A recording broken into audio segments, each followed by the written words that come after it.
فتمسكوا من الإسلام بالعروة الوثقى وتزودوا فإن خير الزاد التقوى يا أيها الذين آمنوا اتقوا الله حق تقاته ولا تموتن إلا وأنتم مسلمون. Ikhwani wa akhwati fillah, para calon-calon ibu dan calon-calon bapak, para ikhwan dan akhwat yang dirahmati Allah Subhanahu wa taala, bersyukur kita kepada Allah pada hari Kamis ini di salah satu dari bulan yang disucikan, di bulan haram, yaitu bulan Zulhijjah, dan di hari terbaik sepanjang tahun. Nabi alaihi salatu wassalam bersabda, "Ma min ayyamin al-amalu salihu fihinna ahabbu ila Allahi min ashri Zulhijjah." Tidak ada hari-hari di mana amal saleh lebih dicintai Allah daripada amal yang dilakukan di 10 hari pertama bulan Zulhijjah. Alhamdulillah pada hari ini kita dapat berada di tempat ini, mudah-mudahan dalam keadaan taat kepada Allah Subhanahu wa taala. Kemudian salawat dan salam kepada baginda Rasulullah sallallahu alaihi wasallam yang dengan petunjuknya dan hidayahnya serta dakwahnya kita, Allah berikan kesempatan untuk menikmati keimanan kita dan keindahan Islam ini. Mudah-mudahan Allah SWT jadikan kita orang-orang yang dimudahkan mengikutinya, dan setiap majelis kita senantiasa dihiasi dengan salawat dan salam kepadanya. Mudah-mudahan salawat itu menyebabkan kita berbahagia mendapatkan syafaat darinya di akhir-akhirat nanti.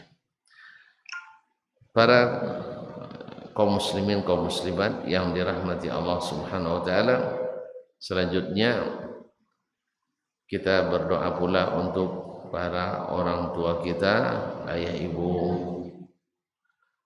dan kakek nenek, saudara mara kita,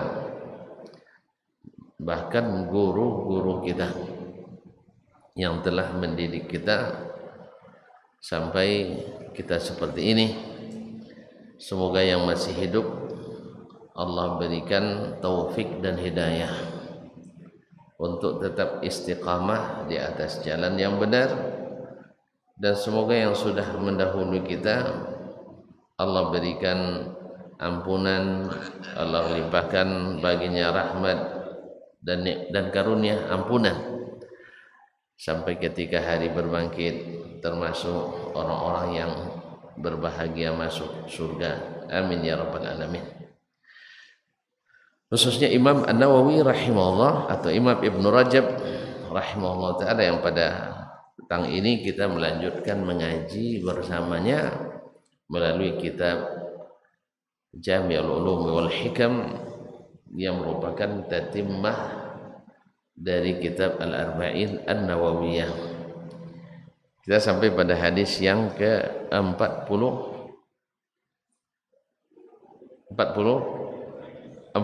Masya Allah, 44. Qala al-Imam An-Nawawi rahimahullah ta'ala, al-hadithur rabi'u wal arba'un, hadis yang ke-44.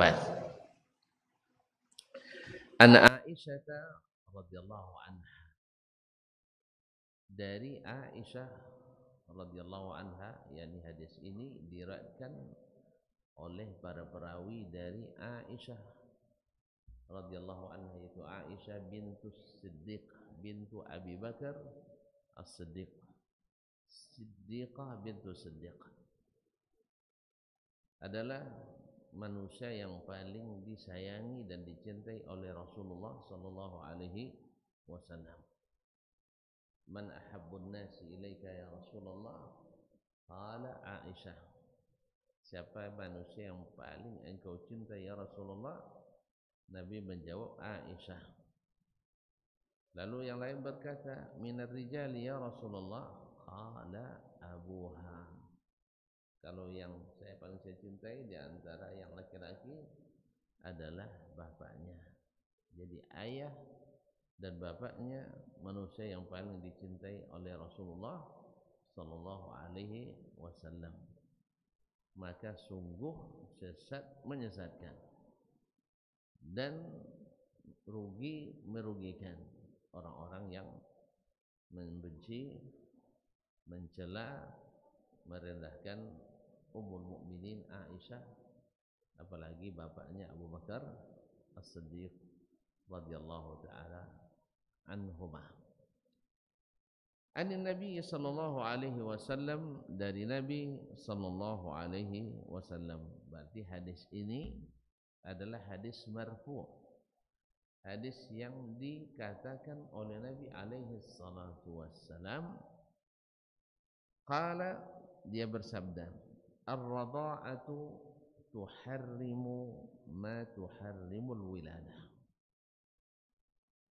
Bahwa menyusui atau menyusukan atau menyusu mengharamkan apa yang diharamkan oleh al-wiladah, yaitu kelahiran. Jadi apapun yang diharamkan akibat kelahiran itu juga diharamkan oleh sepersusuan. Apa maksudnya? Orang yang sama lahirnya dari rahim yang sama, maka tidak boleh menikah. Misalnya ayah antum dengan ibunya dia suami istri. Paham? Ayahnya antum dengan ibunya dia suami istri. Boleh nikah? Tidak boleh nikah. Jadi ayah antum dengan ibunya dia suami istri menikah, maka kalian terlahir dari rahim yang sama. Demikian pula anak-anak dari masing-masing kalian tidak boleh kalian nikahi. Anak antum tak boleh antum nikahi, anak dia juga tak boleh menikah dengannya. Tapi anak kalian berdua boleh saling menikah? Ini tidak tahu nampaknya. Ini hadis kaum muslimin, kaum muslimat dirahmati Allah, ini merupakan kaidah besar, kaidah umum untuk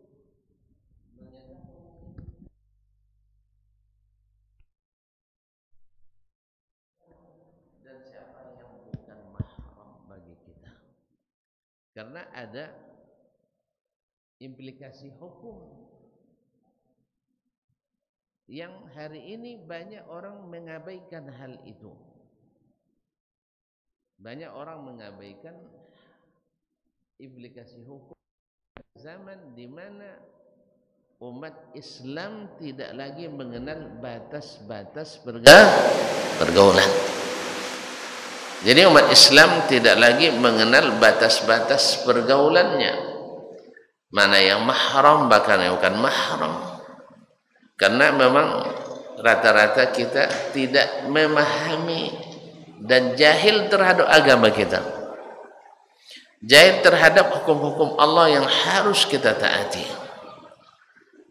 sehingga kita sembarangan saja untuk berinteraksi antara satu jenis dengan jenis atau dengan lawan jenis yang lain.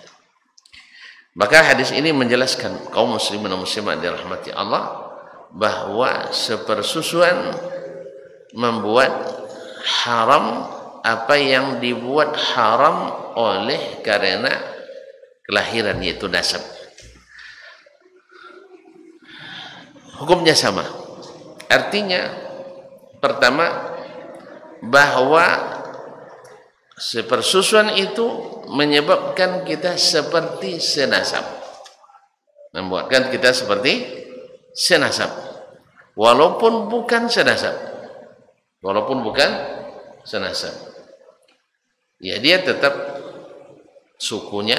Misalnya yang menyusu itu sukunya, kalau kita misalnya sukunya Melayu, menyusu kepada seorang ibu dari suku misalnya Jawa, maka yang Melayu tetap Melayu, yang Jawa tetap Jawa, tetapi keduanya menjadi mahram, tidak boleh dinikahi. Berarti boleh untuk apa? Bergaul sesuai seperti saudara atau anak sendiri bergaul dengan orang tuanya. Kemudian anak-anaknya, anak orang yang menyusui tersebut dengan anak yang disusui ini, hukumnya adalah hukum saudara kandung. Hukum saudara kandung. Artinya bila seorang wanita musafir harus dengan mahram, maka saudara sepersusuan berhak menjadi mahramnya, Kalaulah saudara kandung boleh naik motor berboncengan dengan saudarinya, boleh. Berarti kalau tidak saudara, terus yang dibuat orang banyak ini gimana? Gimana? Kan suka sama suka, Ustaz. Jadi kalau suka sama suka boleh. Rata-rata orang berzina suka sama suka. Kalau tidak namanya pemerkosaan. Zina walaupun suka sama suka terlaknat dunia dan akhirat. Makanya kita diberikan Allah SWT ilmu untuk mengetahui, supaya kita jangan mendekati apa yang membuat kita terlaknat dunia dan akhirat. Sebagaimana mendekati yang bukan mahram itu juga tanpa SIM, tanpa izin mendekat, kan sudah ada SIM, tidak boleh mendekat kan, walaupun asalnya bukan mahram. Maka demikian pula antara mahram tidak boleh melakukan hal-hal yang bila orang dapat SIM untuk melakukan, ini tidak boleh dilakukan oleh orang yang sama-sama atau orang yang sepersusuan. Taib kaum muslimin dan muslimat dirahmati Allah. Untuk mengetahui seperti apa maksudnya, kita harus tahu mana mahram-mahram yang diharamkan itu. Sah? Mana mahram yang diharamkan itu, sehingga bila seseorang menyusu maka dia tahu mana yang diharamkan. Ini penting, apalagi di zaman dulu, khususnya yang tinggal di negeri, kalau di Sumatera ini kalau nikah sesuku itu diharamkan. Masih ingat? Ada orang Kampar di sini? Ocu ada? Tidak ada orang Ocu mau ngaji nampaknya ni. Tahu kaum muslimin. Ada, masya Allah. Orang Ocu dulu bila menikah sesuku, kalau saya tidak salah orang Minang juga seperti itu. Menikah sesuku itu haram menurut adat.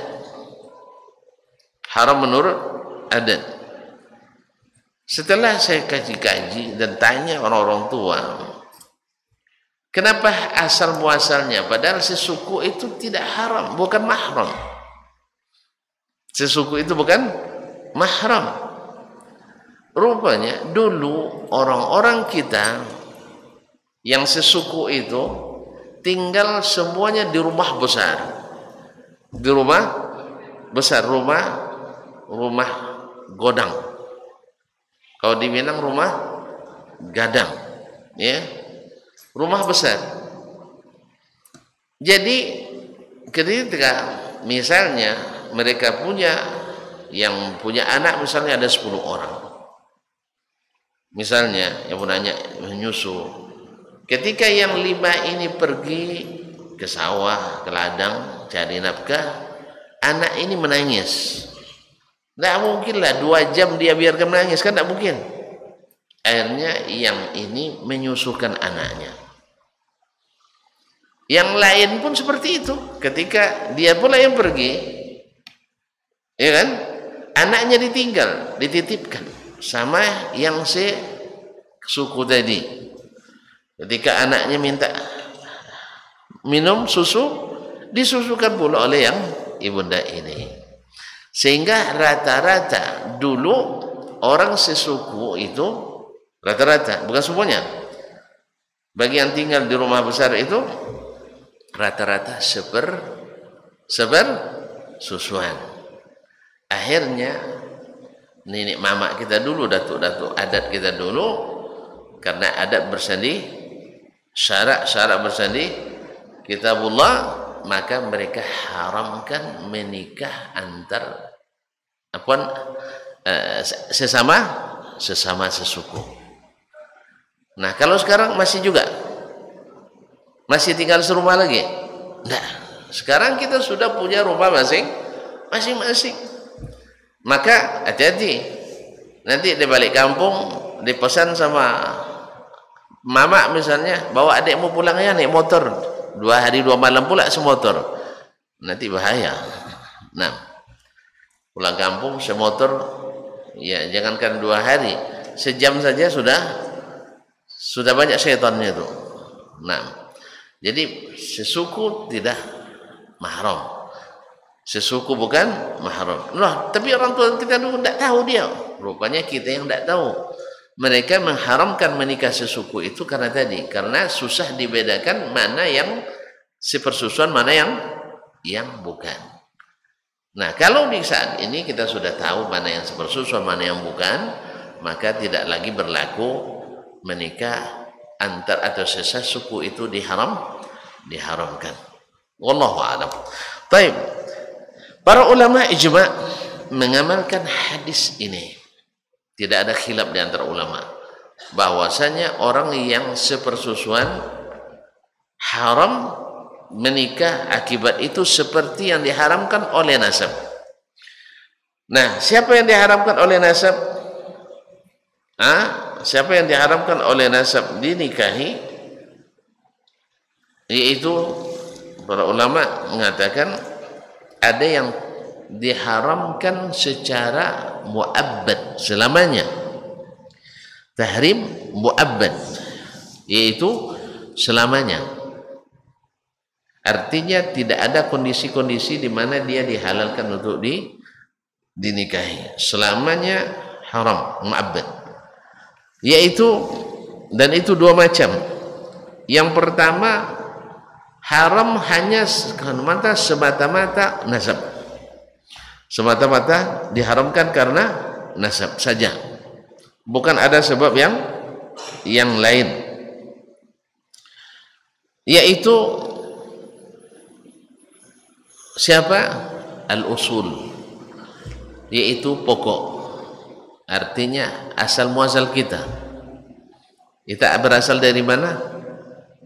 Asal kita ayah, ibu. Maka tidak boleh seorang anak menikah dengan ayahnya, atau tidak boleh menikah dengan ibunya. Terus dengan datuk ya sama, pokoknya ke atas ayah, datuk ayah, datuk dan seterusnya, itu tak boleh dinikahi. Demikian juga nenek kita, nenek ke atas juga tidak boleh dinikahi. Itu namanya al-usul, ya sejauh manapun tingginya. Menurut tuan-tuan berapa generasi kira-kira? Siapa yang datuknya masih hidup? Masih? Udah mati ya? Coba yang datuk masih hidup. Nah, enggak ada yang datuk masih hidup, udah mati semuanya. Senasib kita semuanya. Kalau gitu udah habislah. Berarti baru generasi ayah. Ayah tak boleh nikah. Andainya kita punya datuk, kemudian datuk ayah, kemudian datuk berapa tingkat itu? Ayah, datuk ayah, datuk berapa tingkat? 4 tingkat. Semua itu tak boleh dinikahi. Jelas? Nenek misalnya dan seterusnya. Ini tidak mungkin bagi generasi sekarang ini, tidak mungkin 4 ini, tidak mungkin lagi ini. Tapi kalau generasi dulu mungkin. Sebab orang dulu menikah umur 9 tahun dah menikah, 10 tahun dah menikah. Bahkan teman istri Ustaz di Madinah umur 21 tahun sudah punya cucu. Wah, siapa yang mau coba? Anda dah terlambat. Umur 21 tahun sudah punya cucu. Gimana kisahnya? Ketika dia berumur 9 tahun dinikahkan oleh orang tuanya. Umur 10 lahir anaknya perempuan. Nah, ketika anak perempuan pertama ini berumur 9 tahun, berarti umur ibunya sudah berapa? 19. Sah? Dinikahkannya anak perempuannya ini. Ketika anaknya berumur 10 dan dia berumur 20, cucunya lahir. Berarti sudah terkumpul 3 generasi. Sah? 3 jadinya ya. Cucu, mak, dan nenek ya. Cucu, mak, dan nenek dalam 20 tahun. Jadi dan kabarnya bila anak yang pertama dari cucunya yang pertama ini nanti umur 9 akan dinikahkan lagi. Jadi dia berumur 31 tahun sudah bercicit, sudah punya cicit, yaitu cucu. Gimana itu? Anak dari cucunya. Dan bila ini juga menikah nanti di umur yang sama, umur dia 40 sudah memiliki generasi kelima. Nah, gimana saya? Nah, dan sehat, segar, bugar. Tidak ada seperti yang dikhawatirkan oleh sebagian ahli kesehatan. Menikah dini itu membahayakan. Yang benar, menikah dini itu membahagiakan. Ya, menikah dini itu membahagiakan. Lambat menikah itu yang berbahaya. Sebab apa? Kita sudah umur balik, sudah mulai nampak yang indah-indah. Sah? Sudah mulai nampak yang gagah-gagah. Akhirnya yang indah dengan yang gagah berdekatan tanpa SIM, tanpa usar izin mendekat. Akhirnya yang terjadi dosa demi dosa. Setiap hari laki dan perempuan berdekatan tanpa ikatan, bahkan berdempetan tanpa surat izin menempel, ya, dan seterusnya. Akhirnya dosa demi dosa, dan ini semakin mendekatkan kita pada kiamat, karena kiamat nanti akan datang di saat orang di tengah jalan melakukan hubungan seksual, dan orang yang hebat waktu itu paling dia bilang sebaiknya di sebalik pohon itu saja, jangan di tengah jalan. Na'udzubillah, thumma na'udzubillah, thumma na'udzubillah, jangan sampai kita melihat yang seperti ini. Tapi tanda-tandanya sudah mulai nampak. Orang kalau ditegur misalnya, jangan berkumpul-kumpul antara laki-laki dan perempuan yang bukan mahram, orang merasa heran, ini bapak hidup di abad keberapa ini? Jangan-jangan di abad masa purba ini. Sah? Di zaman sekarang orang merasa heran adanya pemisahan antara laki-laki dan perempuan dalam suatu kegiatan, suatu acara. Tetapi itulah sebenarnya yang dituntut oleh syariat. Baik. Nah, ini haram usul, ke atas semuanya haram. Nah, bila misalnya tadi saya katakan, bila ada yang menyusu pada sang ibu ini, maka sebagaimana anak dari ibu itu haram menikah dengan ibu itu, yang menyusu juga haram menikah dengan ibu itu. Sebagaimana anak dari ibu itu haram menikah dengan ayahnya, maka anak yang disusukan ini juga haram menikah dengan ayahnya, andainya perempuan bukan laki-laki. Ya, andainya sebagaimana anaknya haram menikah dengan datuknya kalau perempuan, atau menikah dengan neneknya kalau laki-laki, demikian pula yang menyusu ini haram menikah dengan mereka. Jelas? Jadi haram menikah dengan usul pokok. Nah, kemudian wa furu'uhu wa insafilna, demikian pula dengan cabang ke bawah. Apa cabang? Cucu. Nah, anak daripada saudara sepersusuan itu. Anak dari saudara sepersusuan itu adalah anak kita. Anak dari anak saudara sepersusuan adalah anak kita, dan seterusnya. Wa in safalna, sebagaimana saudara kita sepersusuan ini tak boleh menikah dengan anaknya, kita juga tidak boleh menikahi anaknya. Sebagaimana dia tidak boleh menikahi cucunya, demikian pula yang menyusu tak boleh menikahi cucu dari saudaranya ini. Jelas? Nah, taib wa furu'u aslihi al-adna wa in safalna, demikian juga cabang-cabang dari asalnya. Apa cabang dari asalnya? Nah, saudara dari orang tuanya tadi. Saudara dari orang tuanya, baik saudara ibu maupun saudara bapaknya. Itu tidak. Nah, wa furu'i usulihil ba'id, afwan, ini cucu bagiannya. Wa furu' usulihil wa'idah, demikian juga dengan cabang-cabang daripada asalnya yang jauh, daripada asalnya, dari pokoknya yang jauh, yaitu pamannya dan bibinya, tapi tidak termasuk anak-anak mereka. Tidak termasuk anak-anak mereka. Apa maksudnya? Nah, karena anak mereka sudah tidak lagi ini.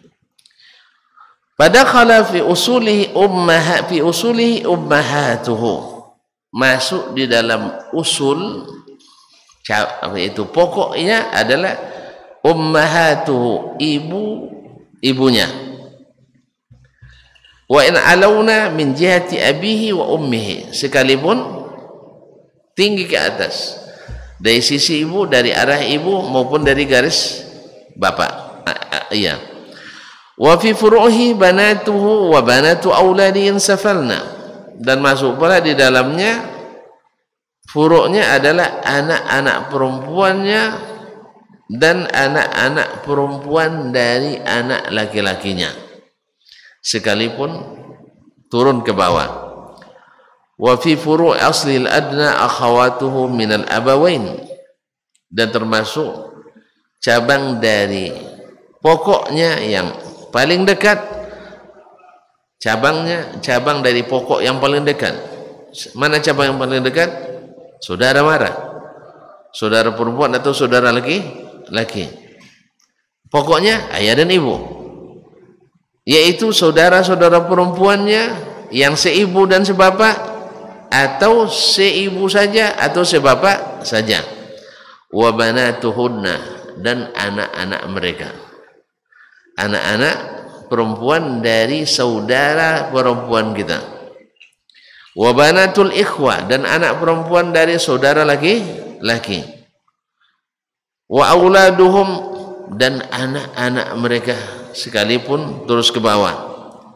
Wa dakhala fi furu'i usulihi al-ba'ida, termasuk cabang dari pokoknya yang jauh, yaitu al-ammat, yaitu saudara perempuan ayah. Wal khalat, saudara perempuan ibu. Kan ini adalah cabang dari pokok tapi sudah jauh. Ya, cabang karena datuk tadi. Bukan anak ayah lagi tapi anak datuk atau anak nenek. Itu paman-pamannya.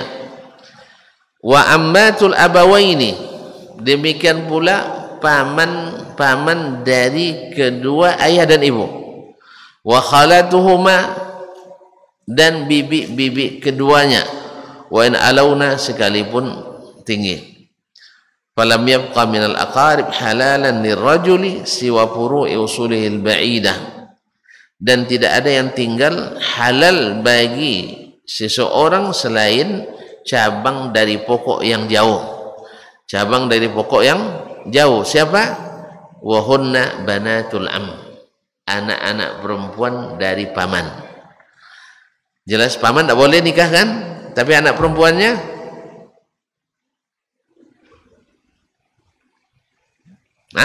boleh. Nah, itu kenapa tak boleh? Antum punya ayah. Ayah antum punya saudara laki-laki. Jelas? Saudara laki-laki ayahmu punya anak perempuan cantik sekali. Tak mau? Cantik salihah, tak mau? Mau kan? Halal. Halal. Ini cabang dari pokok yang jauh. Kenapa disebut pokok yang jauh? Karena dia anak dari ayahnya, anak dari datuk antum. Sekarang dia punya cabang, yaitu anak perempuan. Jelas? Kemudian saudara laki-laki ayahmu, saudara laki-laki ayahmu punya anak perempuan, dan antum ayahmu punya anak laki-laki. Boleh dinikahkan? Boleh dinikahkan? Boleh dinikahkan? Boleh sekali. Nah, jelas? Nah, boleh sekali. Kemudian wabanatul ammat, demikian pula anak-anak perempuan dari bibi-bibi kita, saudari perempuan ayah. Saudara perempuan ayah punya anak perempuan, boleh kita nikah dengannya? Boleh. Nah, wabanatul khali, demikian juga anak paman saudara ibu, saudara ibu. Wabanatul khalat, dan anak paman saudara, anak bibi saudara ibu. Nah, ini yang pertama. Yang kedua, jenis yang kedua, haram karena nasab dan karena sebab lain selain nasab. Kalau tadi haram karena sebab nasab saja, sekarang ada sebab lain selain nasab. Wa huwa al-musahara, yaitu akibat perkawinan. Kadang-kadang dia senasab tapi ada akibat lain atau penyebab lain, yaitu perkawinan. Fayahrumu 'ala ar-rajuli halailu abaihi, maka diharamkan bagi seorang laki-laki untuk menikahi mantan-mantan istri ayahnya. Jadi kalau sempat antum punya ibu tiri cantik, jangan cinan-cinan pula, tidak boleh. Tahu cinan? Naksir, haram, ya, tidak boleh. Nanti doa pula, ya Allah cepatlah ya aku wafat, katanya, supaya aku pindah tempat. Jangan, tidak halal lagi. Dulu di masa jahiliyah itu yang terjadi. Masa jahiliyah, bila ayahnya punya istri 10, maka anaknya mewarisi istri itu. Paham? Tapi bukan ibunya. yaitu istri ayah yang bukan ibunya. Misalnya istri ayah kedua, istri ayah ketiga, dan keempat, kelima, keenam, ketujuh, ke-8, 9, 10. Karena Imam Sajjali tidak ada batasnya. Pada Islam ada batasnya sampai 1. Kan di Indonesia hanya 1 boleh, tidak boleh lebih dari 1. Kalau lebih dari 1 nanti dibicarakan orang. Kalau ustaz azab, ustaz kena bully gara-gara itu. Ustaz, masa ustaz? Nah, masa ustaz nih kan? Gitu ya. Kalau yang tidak ustaz, sudah jelas tidak ustaz, nikah juga katanya. Serba tidak boleh aja di sini. Nah, kaum muslimin dan muslimat dirahmati Allah. Jadi istri ayah haram. Akibat apa?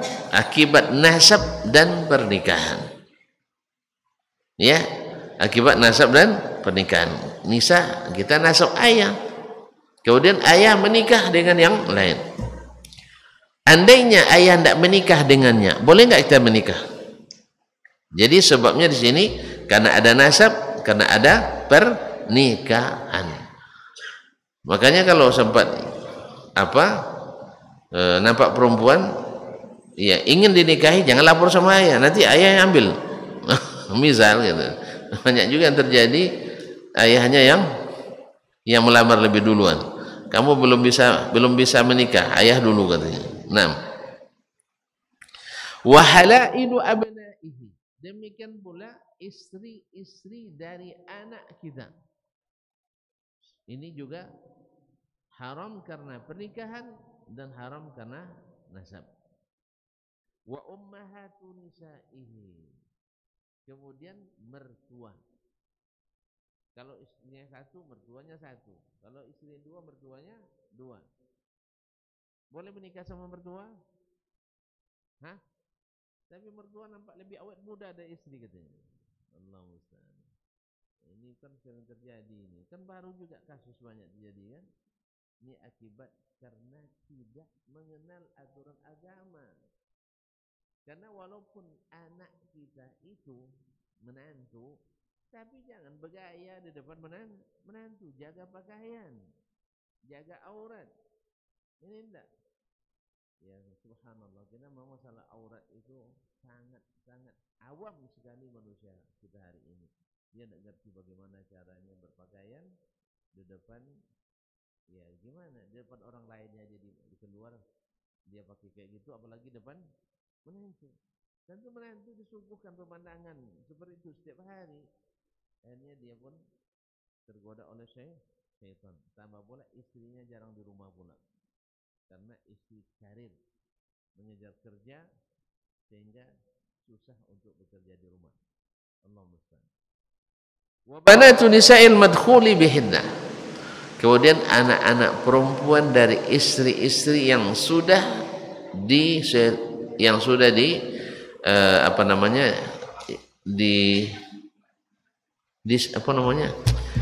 digauli. Adapun yang belum, misalnya ada menikah sama maknya, nampak anaknya, bilang sama maknya, kita nggak jadi aja ya sama dia aja. Boleh, asal maknya mengizinkan. Jelas? Tapi kalau sudah terjadi hubungan suami istri antara kita dengan maknya tadi, maka anaknya otomatis haram selamanya. Makanya sebelum melamar janda, perhatikan dulu ada enggak anaknya yang masih namanya masih muda. Fayahrumu 'ala ar-rajuli ummu imra'ati wa ummahatuha, haram bagi seseorang menikahi ibu mertuanya, nenek mertuanya dan seterusnya. Sebagaimana dia diharamkan baginya anak-anak dari istri-istrinya, seterusnya sampai ke bawah, termasuk anak dari anak istrinya saya yang tadi bukan dari dia, anak sambung ya, anak tiri.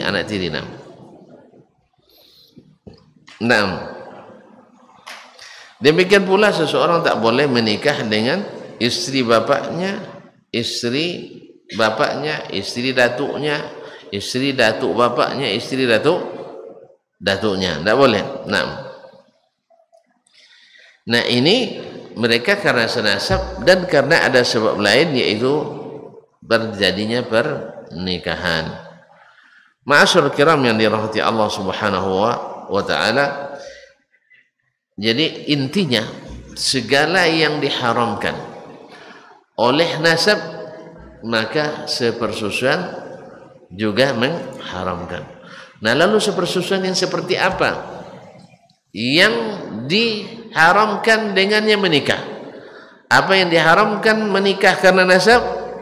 Maka para ulama dalam hadis Nabi menyebutkan bahwa 5 kali minimal, khams rada'at, yang mengenyangkan, yang bukan 5 kali hisab, tidak, 5 kali menyusui sampai dia tidak mau lagi menyusu, sampai 5 kali minimal. Kalau sudah sampai 5 kali menyusu sampai kenyang, maka otomatis haram. Kalau 2 kali belum, 3 kali belum, 4 kali belum, sampai 5 kali kenyang, sampai tertidur anak tuh.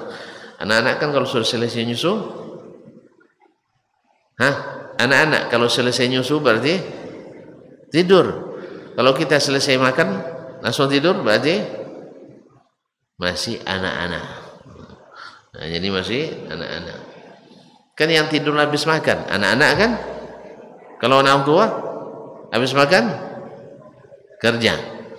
Kalau ada yang tidur habis makan berarti masih kanak-kanak, masih bayi. Nah, baik kaum muslimin dan muslimat dirahmati Allah Subhanahu wa taala. Ada masalah tapi tidak usahlah saya sampaikan di sini. Ya, masalah menyusui orang yang sudah dewasa. Apakah mengharamkan menikah atau tidak? Rasanya tidak akan ada yang mau menyusui sudah dewasa. Jelas? Apapun jika mahram atau tidak, ini masalah yang diperhatikan oleh para ulama. Karena kasus Salim Maula Abi Huzaifah yang disusui setelah dewasa sehingga menjadi mahram, karena beliau sejak kecilnya sudah tinggal di rumah itu sehingga susah untuk tidak tinggal di situ. Akhirnya Nabi SAW memerintahkan kepada istri Huzaifah untuk Abi Huzaifah untuk menyusukannya. Nah, sebagian ulama menganggap ini hanya waqi'atu ainin, ini sifatnya kejadian istimewa, tidak berlaku umum bagi yang lain. Tidak berlaku umum bagi yang lain. Sebagian mengatakan andainya kondisinya seperti Salim Maula Abi Huzaifah seperti itu, maka tetap berlaku sepanjang waktu. Baik, karena waktu yang membatasi, karena Masya Allah sudah hampir pula jam 6, nanti takut matahari terbenam, kita masih di sini. Insya Allah mudah-mudahan di waktu yang lain kita kembali menyambung kaji melalui kitab ini. Wabillahi at-taufiq wal hidayah. Mungkin kalau ada pertanyaan yang berkenaan dipersilakan. Waktu mungkin ada waktu kurang dari 10 menit lah.